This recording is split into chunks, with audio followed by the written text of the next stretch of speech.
আৰু কাহ বৃদ্ধি হয় নৱজাতকৰ কিন্তু কাহ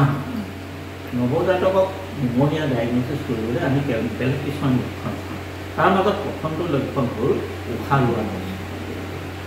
হঠাতে বেবীটোৰ 3 দিনৰ পিছত বা 3 দিনৰ আগত এটা উশাহ লোৱাৰ কষ্ট আৰম্ভ হয় বেবীটোৰ জ্বৰ নহয় ইয়াত আমি দেখিছোঁ যে তীব্ৰ আৰু কাহ জ্বৰ হয় বা কাহ বৃদ্ধি হয় বেবীটোৰ নৱজাতক এটি শিশুৰ যেতিয়া নিউমনিয়া হয় তেতিয়া জ্বৰ নহ'বও পাৰে বৰঞ্চ বেবীটো বেছিকৈ চেঁচা হৈ যাব পাৰে যিটো কোৱা হয় হাইপ'থাৰ্মিয়া আৰু বেবীটোৰ আটাইতকৈ বা নৱজাতক শিশুটিৰ আটাইতকৈ লক্ষণীয় বস্তুটো হয় যে উশাহ লোৱাৰ কষ্ট আৰু সি অৱস হৈ পৰে যাক কোৱা হয় লেথাৰ্জি অৱস লেথাৰ্জি আৰু আমি কিছুমান বস্তু এছেঞ্চিয়েল চেক কৰোঁ যেনে হাইপ'পলাইচিছ বেবীটো হঠাতে দেখা পাম যে তাৰ গ্লুক'জ সদায় ড্ৰপ হৈ গৈছে ফিডিং দি থকা হয় অথচ গ্লুক'জ ড্ৰপ হৈছে বেবীটো অৱস নিচিনা হৈ আছে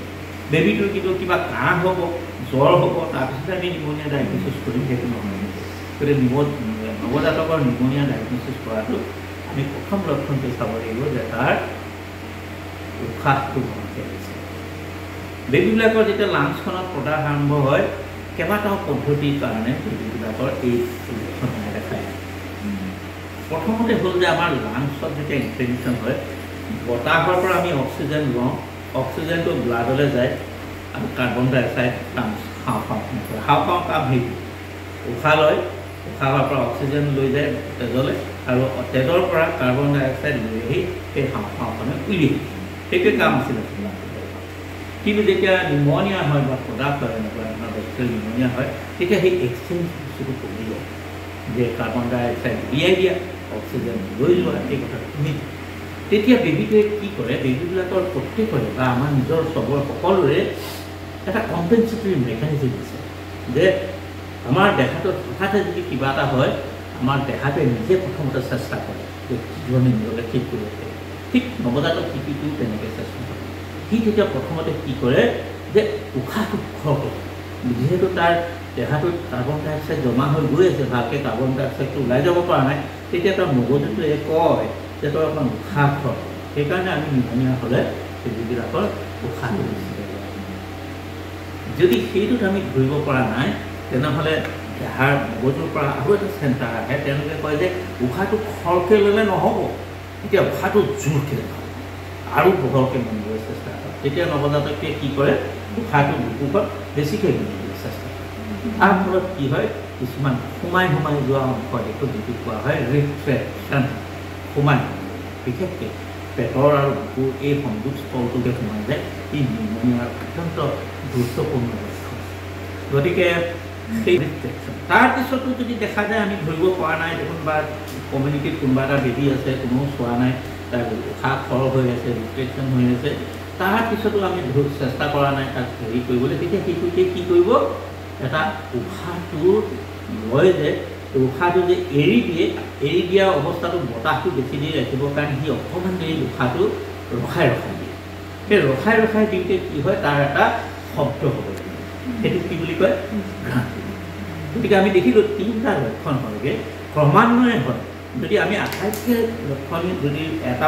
আৰ্লি ধৰিব পাৰোঁ বা সোনকালে ধৰিব পাৰোঁ সেইটো হ'ল উশাহ খৰকৈ হৈছে সেইটো যদি আমি বেছিকৈ সোনকালে ধৰিব পাৰোঁ তেনেহ'লে শিশুটিক ৰক্ষা কৰাটো বা চিকিৎসা কৰাটো সহজ হৈ পৰে কিন্তু যেতিয়া এটা শিশু লাহে সেইটো জোৰকৈ উশাহ ল'লে খৰকৈ উশাহ ল'লে তাৰপিছত জোৰদি উশাহ ল'লে তাৰপিছত সি এটা ডিঙিৰ পৰা মাত উলিয়াবলৈ ধৰিলে গ্ৰান্টিং বুলি কয় তাৰমানে শিশুটিৰ স্বাস্থ্যৰ অৱনতি হৈছে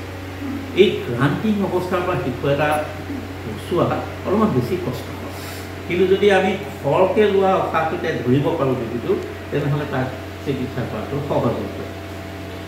এইটো মনত ৰাখিব লাগিব তীব্ৰ আৰু জ্বৰ তীব্ৰ বা কাহ বৃদ্ধি হোৱাটো কমিউনিটিত অকণমান ডাঙৰ নৱজাতক শিশুৰকৈ ডাঙৰ বেবীবিলাকৰ সেইটো হোৱা কিন্তু সঘনাই উশাহ নিশাহ লোৱাটো তোমালোকে যিটো ধৰিব পাৰিলে আৰু উশাহ লওঁতে বুকুৰ ভিতৰলৈ সোমাই যোৱা সেইটো যিটো কৈছিলোঁ ৰিফ্ৰেকশ্যন বুকুৰ ভিতৰত সোমাই যোৱা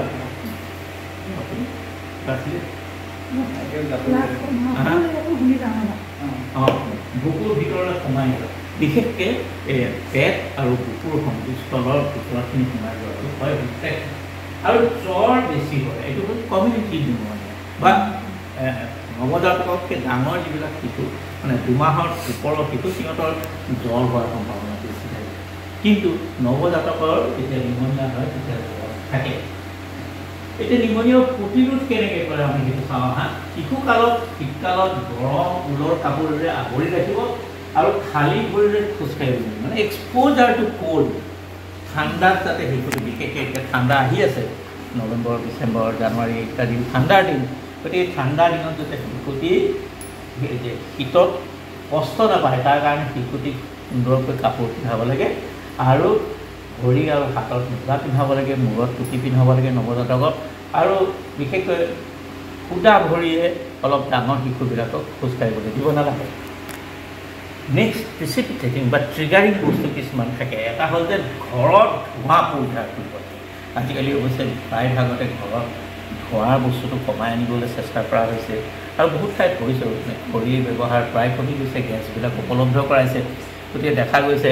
যে ধোঁৱাৰ পৰিৱেশটো ঘৰত এতিয়া আজিকালি